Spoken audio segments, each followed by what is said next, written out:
Make sure we get this right.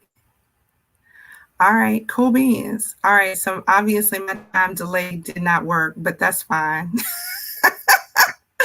It's all good. It's all good. So we'll give people about 5 more seconds to get tuned in. And this is also recording, so we'll be able to send you copies as well for the event. But all right, here we go. We are live. So welcome everyone, and thank you for joining us this evening. I am Angela Williams Graves. I am the delegate representing the 90th District, which encompasses parts of Norfolk and Virginia Beach. I have with me Delegate Don Scott, as well as our majority leader, Delegate Charnel Herring. And so we're going to talk pot. We're going to talk about marijuana. We're going to talk about the legislation. You know that's the white folks word, right? That you all, what, the cannabis? Okay, so we're going to talk pot. We call it weed in the hood. It's weed. It's that bum bud. We're going to talk weed. So we're just gonna have a good time. We're gonna have a good discussion, and I think for us the biggest piece of this was to make sure that folks are informed about what it is that you can and cannot do, what the legislation actually means, what it is that, you know, what's coming down the pike, and what we've done with this piece of legislation in the Virginia General Assembly. I can tell you from personal experience, I know that Paul on my council, I served on council for 10 years, and he has been advocating legalization of marijuana ever since I can remember. And so he's been, you know, an advocate for it. And so I had the opportunity of joining the General Assembly when this measure was already kind of in play, and with one vote was able to move the legislation forward. And so I'm just going to jump into our discussion. I'm going to introduce our two guests so that you all know a little bit more about them. So Leader Charnel Herring was elected to the General Assembly in 2009 and chosen as the majority leader of the House of Delegates in 2020.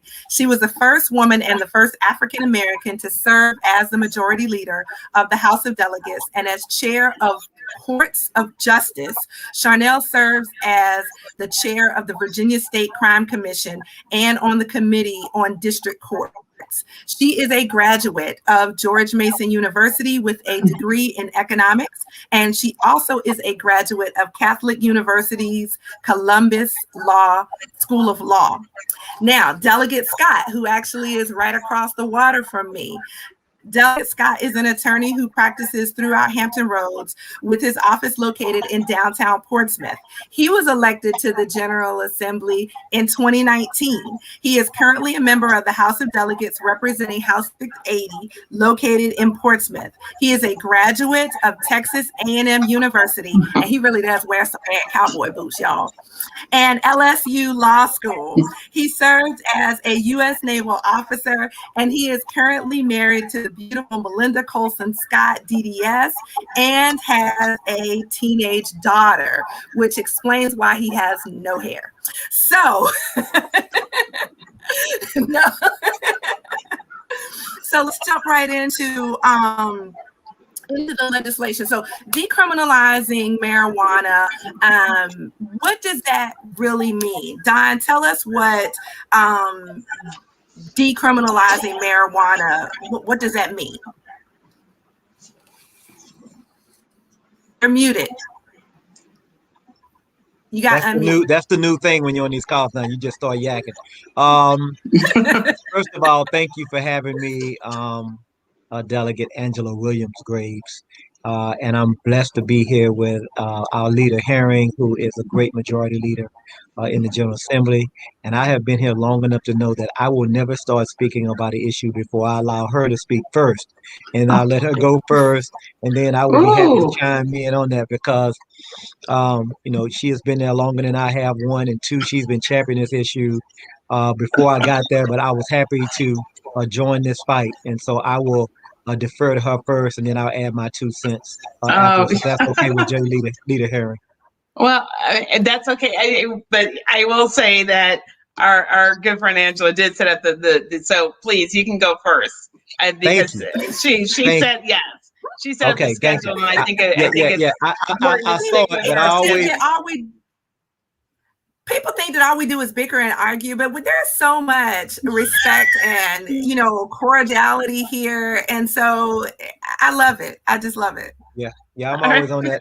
I've been thumped enough to know better. Don't go before in seniority sometimes. So, but No, in this case, if the leader's going to allow me to go, I'm going to take a few you can go. split seconds to talk about this because when I first got here, it feels like forever, but I've only been here since January 8th, 2020 when I was sworn in. So that's in 15, 16 months, 17 months now. We've been killing it. Like 17 months, we have really transformed the Commonwealth, and I hope folks understand just how much we've done. Marijuana legalization is one small piece of what we've been able to accomplish.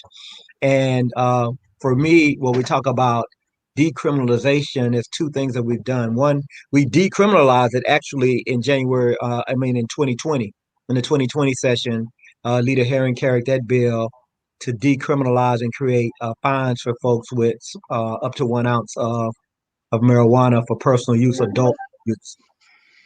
Now, what we've done is gone to the next level and we have legalized it beginning July 1, 2021. So, folks who have up to 1 ounce of marijuana pot, I'm gonna call it pot since that's what y'all call it. Marijuana, I like to call it the bum bud, the weed. Um, but 1 ounce is presumed to be for personal use, and now we have removed that stigma from marijuana. I know folks don't realize this. A lot of us are a lot younger.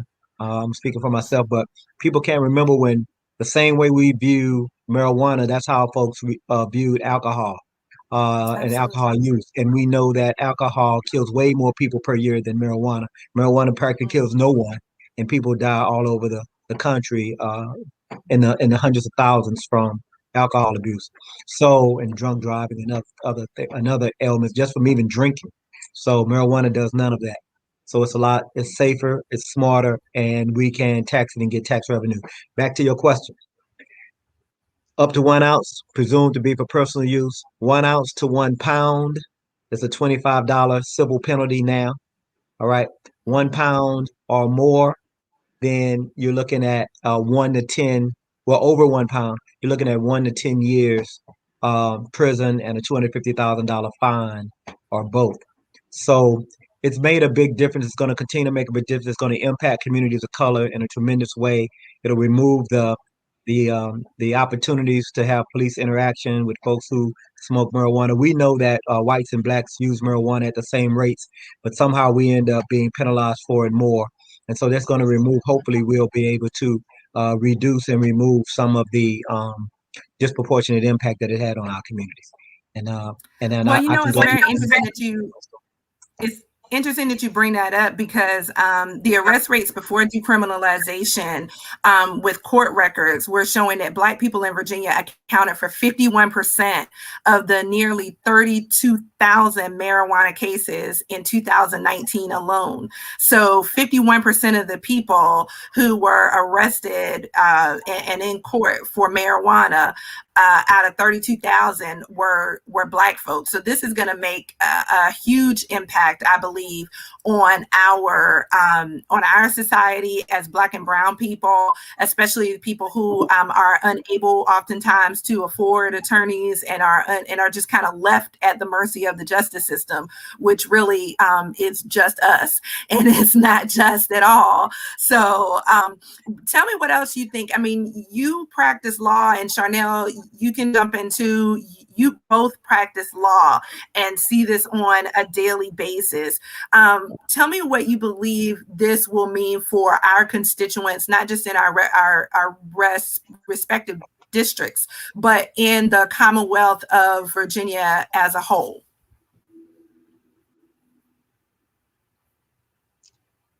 Go ahead, Oh Delegate God. Scott. So I see it every day. These are some things that you will never see in court that I've been, practicing in criminal court hard every day. I'm in 4 or 5 jurisdictions every day in Hampton Roads and even Chesterfield and Henrico County, Richmond. This is the things Mm, I've never heard. I've never seen nor heard in my experience. It may happen sometime, but I've been in court a lot. I hear it every day where a black defendant is being told that they were pulled over for some reason, and then the reason for the search was the smell of marijuana. I've yet to see a mm, white defendant in court for that same reason. I hadn't seen it. I'm waiting to see it. It's like a unicorn. So I think that doing this will be legalizing marijuana for personal use, for adult personal use, and public safety reasons is going to be huge. mhm, That whole odor of marijuana goes away. And we've already done something with it in another bill with pretext. But the whole reason, if it's not illegal, then there's no reason for a search because they smell marijuana anymore. So I mhm. was you just smell an illegal product. And so at the end of the day, I think it's going to be a huge, and it's going to decrease the amount of interactions that we have with law enforcement, which I think will save lives and make our entire community safer and build some more trust within the community. And we can deal with the violent crime Absolutely. and those issues that we really need to be dealing with. Absolutely. So after July 1st, there will be consequences if you get caught holding more than 1 ounce of marijuana in public. But a lot of people tend to think that we're going to become California, or we're going to become Las Vegas, where you just walk down the street and puff puff and and whatnot. So help us to kind of dispel some of those theories or rumors, or whatever, because there are people who I believe have legitimate concerns about the legalization of marijuana from a not just from a public safety standpoint in terms of the reducing interaction with law enforcement, but also from a health and safety perspective of folks just walking down the street smoking marijuana. Are we going to become, is that where we're headed? Well, I'll start saying the answer is no. I mean, the what this legislation, which by the way, a lot of it has to be reenacted, was informed by Mm-hmm. public health and safety concerns. I mean, so the parameters about what's public use and what's not was taken in consideration. And so I don't think, and what's the beauty about the bill is that we still allow local control in terms of where places for dispensing can will be located. But I don't envision us being like California.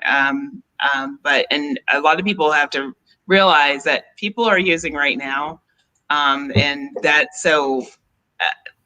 just the reality. And I don't think Mm-hmm. that we're going to have an explosion of people smoking marijuana on the street because, again, public use is not, we're not allowing that use of marijuana that's in the bill. So, and I'll let Don. Yeah, Yeah, yeah, no, I agree with you. I am a person who like doesn't smoke, and I think I even said this in one of our meetings. Is like I don't smoke, so just because this becomes legal doesn't mean I'm gonna run out and smoke. So I Exactly. don't know that because it becomes legal, people are just gonna be. They're not going to get in trouble for doing what they already do. And there are so many people who already smoke and they already buy and they already, they do whatever, not to mention the medical benefits that we have seen or that the science has shown us about medical marijuana, but how it helps people with certain medical disabilities. And so I think that this will also help to make sure that folks who need the drug will be able to get the drug easier, but also those who want to partake in the drug in recreational adult use. And we always want to emphasize that word adult use, because that's very, very important. I think the other thing to be mindful of here is that there's a homegrown part of this bill that allows adult individuals to have up to 4 plants in their home. And there are some parameters to that, but they are allowed to have up to 4 marijuana plants in their home, not 4 plants per person in the home, but 4 marijuana plants in their home. And so people can grow marijuana in their home and again, use it as adults in a recreational use, like they already do right now. So, so the breakdown of this is 2 an ounce is permissible as of July 1, no fine, no nothing, no whatever. Over an ounce is a $25 civil penalty. Do I have that right? If you're caught with a pound, up to a pound, over an ounce, up to a pound, you could get 1 to 10 years in prison. Is that right? Do I have that right, Don? Correct me on Over a that. pound. Over a pound. Over a pound is up to 10 years in prison and up to a $250,000 fine. So we still want to make sure that, we're talking about individual adult use, not your pins and whatnot. Right. So let's Angela, can I add? Can I add on to that? And yes. that your viewers also need to know is in there we do have provisions for public education and especially for children to stay to stay away from marijuana. So that is also built into the bill. So that was certainly taken in consideration and built in, and so I expect that to be part of the reenactment next year as well. Absolutely. And that's a great point that you make. It's actually one that I wanted to get to a little bit later, but, Sure. People have asked the question, why are we telling children not to do it if we're making it legal? And so the answer is, well, we tell kids don't drink.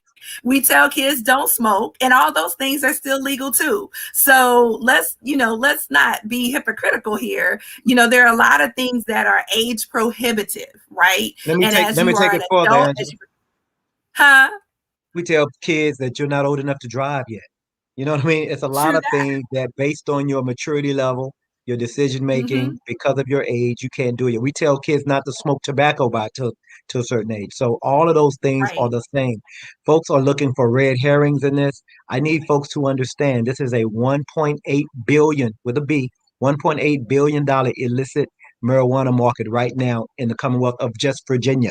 Okay, so it's already happening. What we want to do is regulate, make the product safer, make them so we can prevent kids from being hurt with products that they can just get from someone's house on the street. We want to bring it and build our tax base. There are already harms and other issues that may go on with marijuana use. We want to tax it, regulate it, and help improve our education. A direct result of this bill, and I'm sure we're going to talk about it later, a lot of this money, and Leader Herring was really adamant about making sure that this money went for early childhood education. So there are going to be tax dollars going to early childhood education. So we just need to look at what we're talking about and make sure that this is a bill that's very balanced around making sure that we make the product safe, that we protect children. This is adult use legalization. We protect juveniles. You can't have it on schools. You can't be walking around in public smoking. You can't sit on the stoop smoking. This is for private, personal use. You can't be riding around in your car with your weed no more. You still got to put the weed in the trunk if you want to take it somewhere. Can't be riding and rolling, listening to no Snoop Dogg, thinking you're not going to get a ticket. You're going to jail. All right. So there's just certain things that is legal in your house or private for adults. You know what I mean? We don't want to see anybody riding down the street with no Jack Daniel bottle turned up. It's the same thing as if somebody riding down with you. That's not legal now. So why would you think it would be legal afterwards? Thank you. Right. Make a very good point in that analogy there. You really do. And actually you lead to the next part of this discussion, which is talking about regulation. So Charnel, tell us how regulation is going to happen. I mean, there were some people who wanted to do put them under the ABC authority. There was some people who wanted to know if there would be a medical marijuana authority. And then we have, and then I think the end result was that we came up with a separate authority that would regulate marijuana, cannabis, So tell us how that's going to work. Oh, absolutely. So the new authority will be set up. It's called the Cannabis Control Authority. It'll be set up by July 1 of this year. And that's important. Like Don said, that we need to regulate the market. So setting it up early was important. There was debate, as you mentioned, about whether to go ahead and put it under the ABC. And there were concerns about the ABC just basically its current workload that it has now with regulation of alcohol. That would be better to have a separate authority. We also, part of the regulation is that we talked again earlier about public health. There will be a public health advisory council that's made up of individuals and those with public health expertise to advise the cannabis authority. There will be a cannabis equity reinvestment fund to support families and individuals and communities that have historically been disproportionately targeted by the failed war on drugs, and especially when it comes to marijuana. So this reinvestment fund is actually a fund for scholarship opportunities, grants for workforce development, which is important, apprenticeships, and similar projects. Then there will be a cannabis equity business loan fund, which is important to provide low and zero interest loans to social equity licensees. So that, again, we're fostering business ownership and economic growth, especially for those who have been disproportionately impacted by the prohibition of the possession of marijuana. So those details, sort of like the structure that I just described, is subject to reenactment. So we're going to definitely have to come back next session and do it again and pass legislation again. But another thing that I wanted to also mention to your listeners, I mentioned earlier, is that localities do have the option to opt out of retail sales prior to December of next year. So that's important for those who are interested in their locality and local control, and that's an option. And so I did mention that, yeah.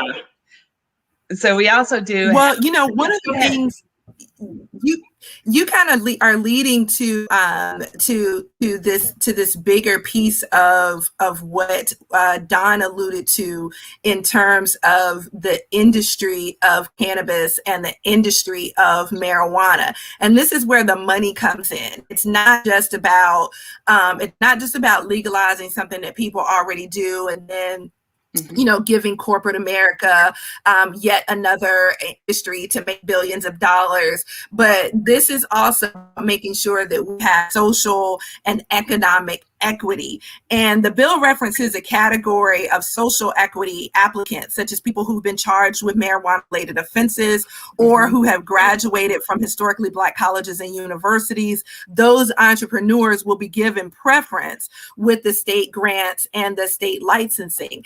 And I want to say two things about the whole social and economic equity piece. Is one that you both alluded to reenactment, and that's a part of our conversation. And I'm gonna just say that reenactment means we need to keep Democrats in control of the House of Delegates.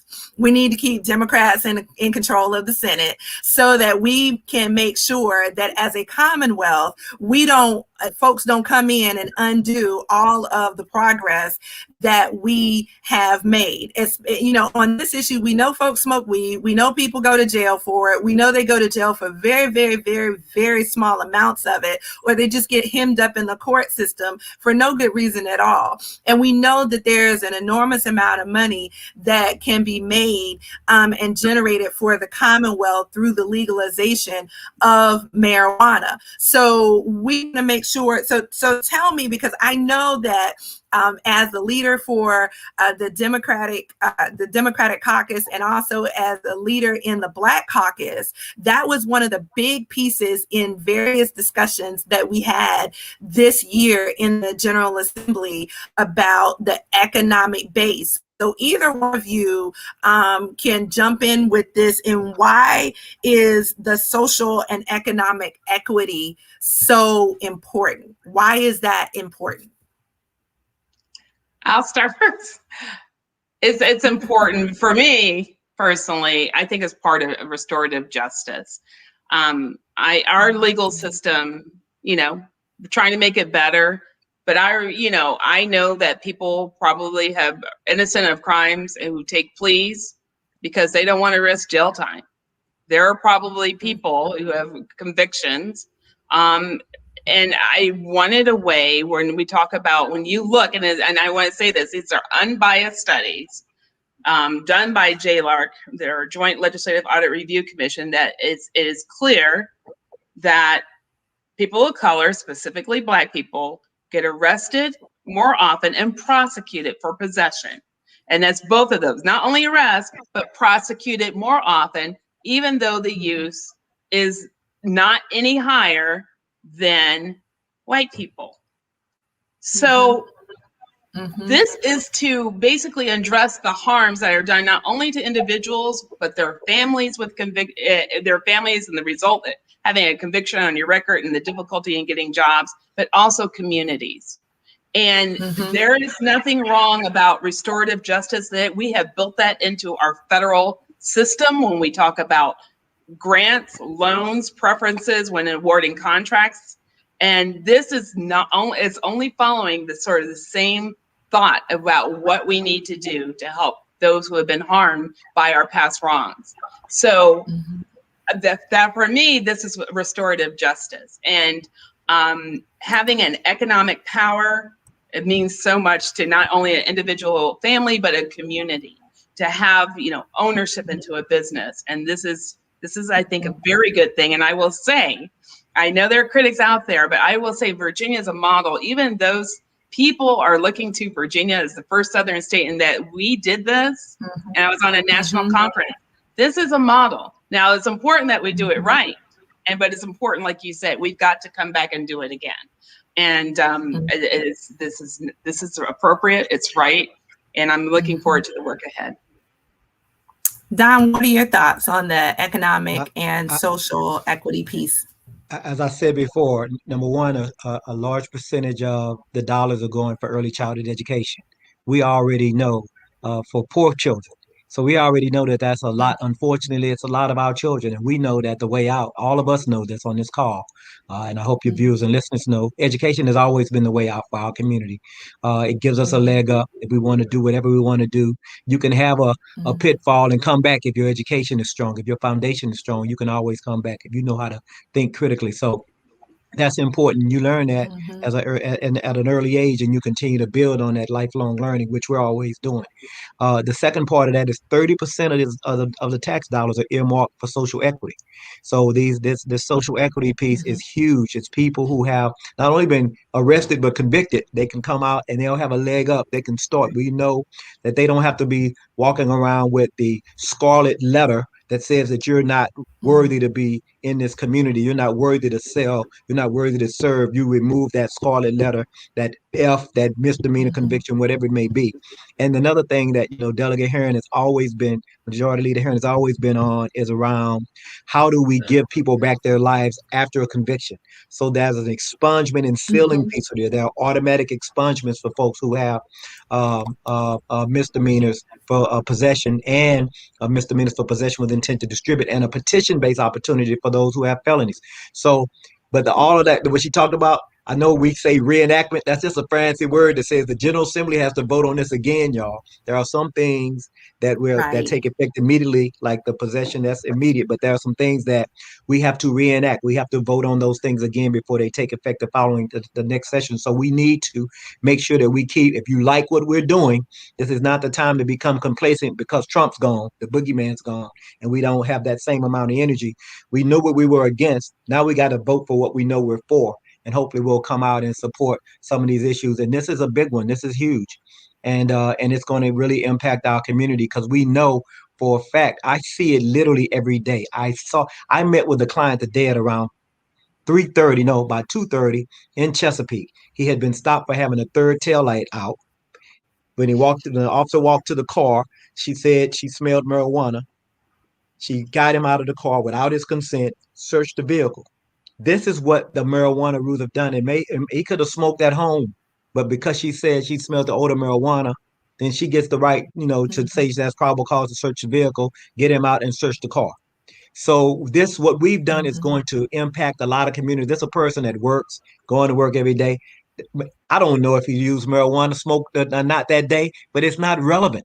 It's like asking somebody if they how you go to your doctor and the doctor say how many, they checking you out, they weigh you, they check your blood pressure. They say, well, do you drink? Yeah. Okay, well, how often, how many drinks do you have in a week? I have a glass of wine, or I have Mhm. two. That's what we got to start looking at. We got to take that prohibition away, that mindset away, so we can start dealing with the Mhm. real issues that we have to around how do we empower our communities economically, and how do we Mhm. make the system a lot fair. And the last thing, real quick, the last thing I'm gonna say about this whole equity idea. When we start talking about expungement and criminal justice issues and stuff like that, we can get a lot of support around that because we know this system is unfair. We know it was set up in the Convention of 1901, disenfranchised Black people. We know that we have a lot of folks in the Mhm. majority community, white community, that will join us. But when we start talking about this money, we start talking about this equity, we start talking about this economics, then some folks don't want to jump on this train so quickly. And right now we have a majority led by our leader who believes in economic equity. You know what I mean? So I look at like the criminal justice stuff, that's the romance, that's fine. But you know what they say, romance without finance is a nuisance. So we have to Is a do both. nuisance. You know what I'm saying? So you so this gives us the romance, the things that we care about, and it gives us the financing to make it happen. You need both. Thank you. Absolutely. And just from the things that you all have talked about, you talked about this marijuana being probable cause, but how many times have we been around people and we smell cigarettes? And they didn't go to jail. And how many times have we been around somebody and they spoke to us and we just knew they just had a Jack and Coke somewhere that day and they didn't go to jail, right? And so, and when you put it in those simplistic terms and give those simplistic types of examples, people can really analyze it, and it just kind of dumbs it down, and folks can go, oh, wow, okay, that really does, make sense. And as far as the injustice or righting the wrongs, it's really giving folks a true second chance. We talk about being a country of second chances. We talk about it being a country of redemption. We talk about, people being able to, get us another opportunity. I don't know anybody who hasn't done anything at 18 or 19 or 20 years old that they're just glad they didn't get caught doing, right? And they're just glad that, that was before Facebook and Twitter and all that other stuff.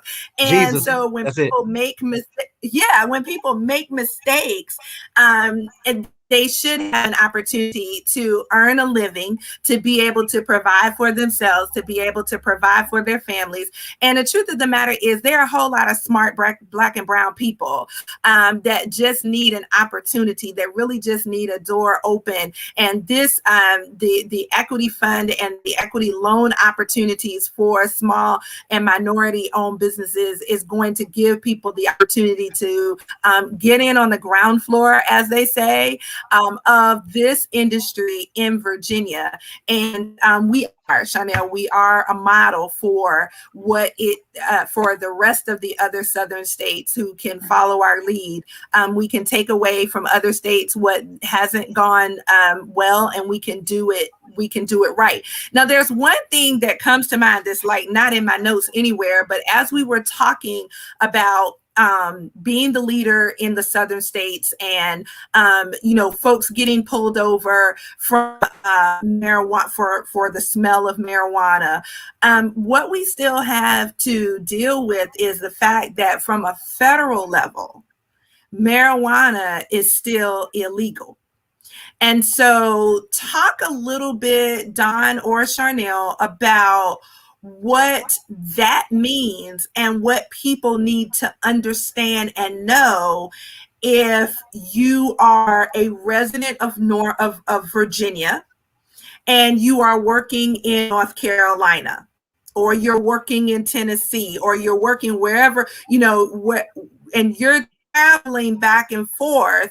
And while we've got one law here, if you're traveling across state lines, what does that mean from a legal perspective? You can go ahead, Don. Just don't look. Don't travel with it. We're gonna Don't do it. Yeah, we're gonna yeah, get yeah. I riled mean, up. it's still So illegal. Look, yeah, don't. I Just mean, don't. I think, and this is my fear. It has always been my fear that folks hear marijuana legalization and they just start thinking that you can just do Right. what you want. It's like any other Mhm, product that has safety parameters. You can't, there's certain mhm, things you can't do with it. So, number one, it's legal in Virginia. Everybody's paying attention. There's some states marijuana is not legal in. So, you probably don't want to travel out of state with marijuana unless you know where you're going in your car. It's legal, and I would put it in the trunk if you're doing that. But I wouldn't travel out of state with it. Period. It's like traveling, unless you know for sure. So I mean, there are certain things that you can't do. It's not legal for commercial drivers, truck drivers, and mhm. others. We have rules that govern our federal dollars for getting our federal transportation and highway money. So you can't. There's certain things you can't do. So I just hope folks understand this is for. I always say it like this: it's for in-home adult use up to 1 ounce. Anything else you want to start, you might want to dig through the statute and try to figure out how you won't go to jail. Adult use up to 1 ounce in your house. Your house. Right. Right. And Now, the other piece of that also is if you have people who have federal jobs as well, and I think we probably at some point are going to have to address as a General Assembly as a whole people who work for the state and how we treat that with regard to drug testing and whether that is or isn't a fireable offense or whatever or whatever position they may hold. But from a federal perspective, if you're working for the federal government in an environment where they do drug testing, that is something that you're going to, I mean, you two are the lawyers, but it just seems like to me that that is something that you're going to have to pay very close attention to in terms of making sure that what you do at home in your home as an adult does not jeopardize your livelihood. I think you're right, Ann. I think you're right. I mean, and there's some things in the bill. The Yeah. speaker might want to speak to it. There are some things in the bill around who can test, whether you can test Right. positive, some employment protections, but don't lose your job over no weed. Lose your job, your I good know, government right? job over no weed. So what happens is because it's not legal for the feds, and there are some jobs and Mm-hmm. positions that it's still illegal for you to use marijuana, and you have to still be drug tested. I don't know if you want your pilot to have just hit a blunt and he may be recovering. So I just want you to think about some of the things that are still. So we have to use some common sense, and I know common Right. sense ain't that common, but we have to think Com- about that as we move forward.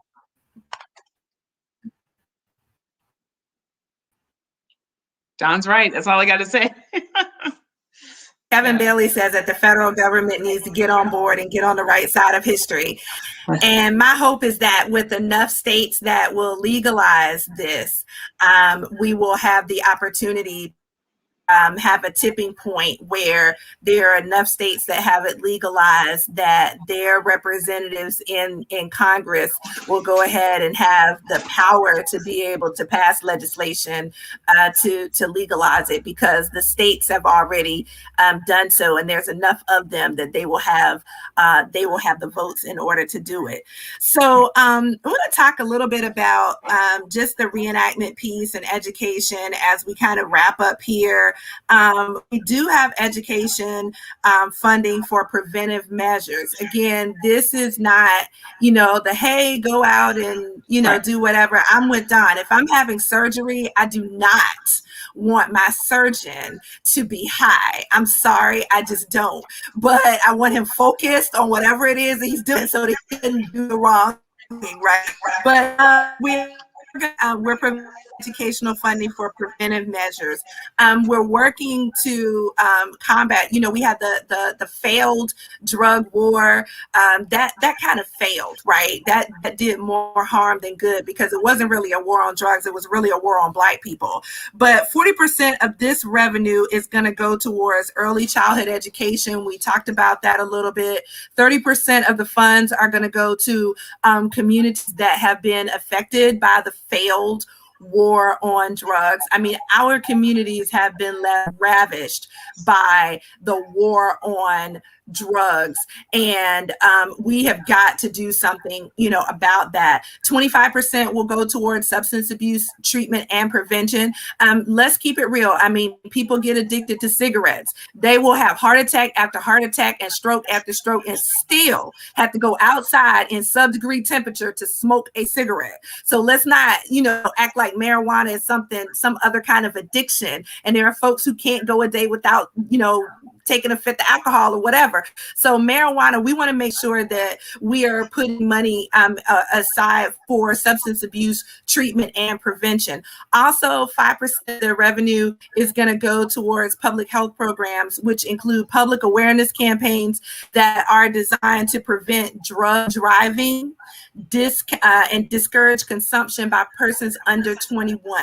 So again, there's parameters and there's rules to everything that we do, and we just want to make sure that we are setting a good bar, and that we're equating this legalization of marijuana to the same thing as, the legalization of tobacco, and the same thing as the legalization of alcohol. And finally, as it relates to reenactment, so there are several provisions. This is House Bill 2312, and there are several provisions of it that are subject to reenactment. And I'm with Don. That's just a fancy word for we got to vote on it again. And we don't have a majority in the House and in the Senate, or at least with a Democratic lieutenant governor to break a tie in the Senate, then all of the work that we have done will go down the drain. And so it is very, very, very important that you go out and vote. June 7th, we've got primaries for the governor's race, the lieutenant governor, the attorney general. There are several Commonwealth attorneys around the state who are up for, who have primaries. And those are all the people in key places that we need in order to help this legislation through reenactment back through the General Assembly. We've got delegates that also have primaries. And so we need to make sure that we keep our majority in the House and in the Senate. And so the last thing I want to say is I just want to say thank you to Charnel. If we have any questions, I've got the chat open just in case we have any questions. Lewis commented that, where is Lewis's comment? It's coming. The agriculture economics degree, his agriculture and economics degree at Cornell is finally going to pay dividends. So it will. No, he's right. And he makes a good point. That's actually going to pay dividends. So if there are any other questions, we've got a couple of minutes here, but I just want to say thank you. If you all have any closing remarks that you would like to make on the subject, or anything else that you want to just give to our audience. Right. It's up to you. So Angela, I want to say first, thank you for doing this, and we're raising awareness. There's one thing that we didn't talk about that the last person did comment about, and is that economic, in the agriculture industry, there are those communities as well will benefit. I do know people who have farms who are very interested in being part of that seed part and the growth. And then being able to move it around the state. And so I think that's another thing. It's like a new sort of industry, a new crop for Virginia. And I think that's going to be, again, a very good, and it'll help rejuvenate some areas of our Commonwealth. So thanks for that. Absolutely. Thank you. Thank you. Delegate Scott. And before you have your last comments, I just want to say, y'all, Delegate Scott is a beast on criminal justice reform. I mean, I had the opportunity to sit and just watch him present and just pound out a bill or two in subcommittee or committee this year. And he is absolutely a beast, very passionate about criminal justice reform. We are very lucky to have you in the General Assembly. So what are your final thoughts? First of all, thank you again for having me. I appreciate your kind remarks, and this is my opportunity to thank Delegate Herring, the majority leader, because when I was running, it was only publicly, because I don't think I've ever done this publicly. When I was running early on, she came to see me. She knew my story because I have been convicted of a felony before. And we talked about it. And she said, that's going to be an asset. You have passion. We need, she told me this, it tripped me out. I looked at her like, this lady crazy. She said, we need somebody like you in the General Assembly. And she to this day probably doesn't know how important it was, that affirmation, how important it was to me, which is why I always give props where props is due. She has been fighting for these issues and fighting for these issues for a while, and I'm grateful to come in and help push the plow with her, put my shoulder to the grindstone, and bring whatever time, talent, and resources I have to the table on these issues. This is one issue, and she carried this issue. The first year I was there, she carried it to decriminalize marijuana, and she got a lot of blowback. But what she wanted to do was continue to make sure that we got it right and study it and be patient because we had just gotten the majority. We didn't want to screw it up. And I think now we have a bill in the second year of in the majority that captures everything. It gives us an unprecedented amount of social equity. It provides early childhood education. It provides that drug and marijuana education for youth early on. Y'all gonna start seeing that probably before July 1 around education for youth. And it Mhm. makes sure that we have an equitable system where folks who have been demonized for selling marijuana, believe it or not, and been the war on black communities, that so-called war on drugs, they now get to benefit. And it's up to all of us now to make sure that that becomes a reality. So that is my issue. We need to create some black wealth from this from this product. Just like, all of y'all love y'all look at the commercials and you drinking your Henny and you drinking your vodka, your Belvedere and all that stuff. Some stuff people own that stuff. Y'all ain't got nothing to do with y'all. Ain't none of that coming back into our community. We have the opportunity to now to build some wealth Right. within our communities, and it would be shame on us if we don't continue to fight for it and make it happen. Thank you. Absolutely, absolutely. Well, thank you so much. I appreciate the both of you for taking time out of your schedules and for being on. I'm 99, right? So I'm at the bottom of the totem pole here. My staff reminds me of that when I get on a rant about this or that, and he's like, "Boss, you remember you just 99." So Oh, You could be 100. you got to get a little bit further up the totem pole. But when I asked the leader would she come on, she said yes without hesitation. And Don answered the phone. What can I do for you? And I just appreciate that so much. I appreciate all of your time and energy, and Leader Herring for being so passionate about this bill. There's a thank lot of you. work that goes into making the sausage. It's a lot of work that goes into it.